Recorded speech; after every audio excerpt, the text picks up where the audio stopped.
Hello friends, வாங்க இப்போ நம்ம பச்சை பயிர் லட்டு எப்படி செய்யலான்னு பார்க்கலாம். நான் இதில் ஒரு அரை கப் அளவுக்கு பச்சை பயிரை போட்டு வெறும் கடாயில் ரோஸ்ட் பண்ணி எடுத்திருக்கேன். நல்லா ப்ரௌன் கலராக வரவும் இந்த ஸ்டேஜில் ஆஃப் பண்ணி ஆற வச்சுக்கலாம்.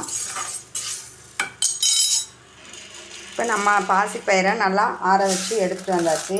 இந்த ஸ்டேஜில் மிக்சியில் போட்டு ஒன்று பாதியை உடச்சி பிடைச்சிக்கலாம்.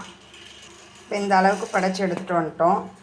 இதோட வாசனைக்கு ஒரு 2-3 ஏலக்காய் போட்டுக்கிறேன்.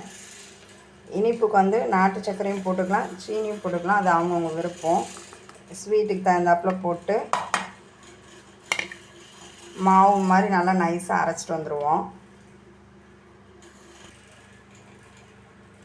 இப்போ இந்த ஸ்டேஜ் பாருங்கள், நல்லா மாவாக இதை அரைச்சி நம்ம கொஞ்சோன்னு வறுத்து அரைச்சினாலும் நம்ம வீட்டிலே மிக்சியில் அரைச்சிட்டோம். நிறைய அரைக்கிற மாதிரி இருந்தால் மிஷினில் கொடுத்து அரைச்சிக்கோங்க. அதுக்கப்புறம் நம்ம ஒரு சின்ன தாளிப்பு கரண்டியை வச்சு கொஞ்சம் நெய் சூடு பண்ணிக்கலாம்.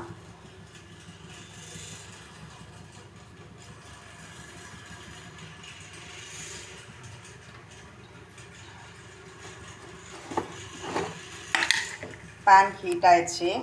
இப்போ நமக்கு இந்த உருண்டை பிடிக்க தேவையான அளவுக்கு கீ ஊற்றிக்கலாம். இது நல்லா உருகி வரட்டும்.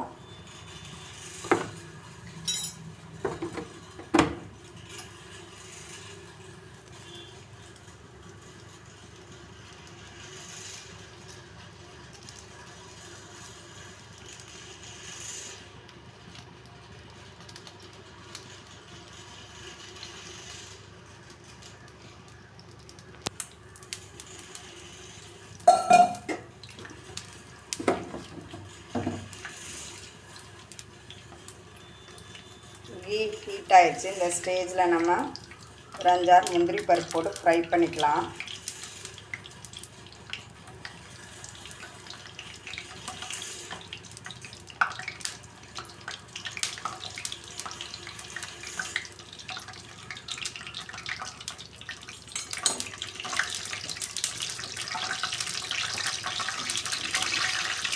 முந்திரி பருப்பு நல்லா செவக்கட்டும்.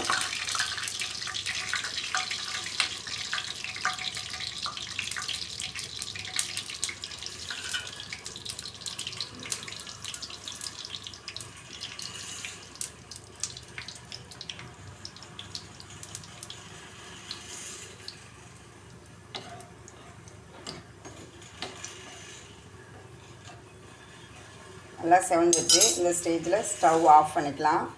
இப்போ நம்ம உருண்டைக்கு தேவையான அளவு பிடிக்கிறதுக்கு கீ ஊற்றிக்கலாம்.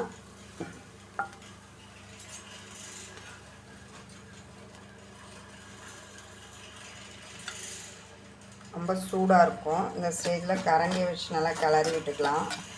கொஞ்சம் சூடாகவும் நம்ம ஒவ்வொன்றா உருண்டை பிடிச்சி எடுத்துக்கலாம்.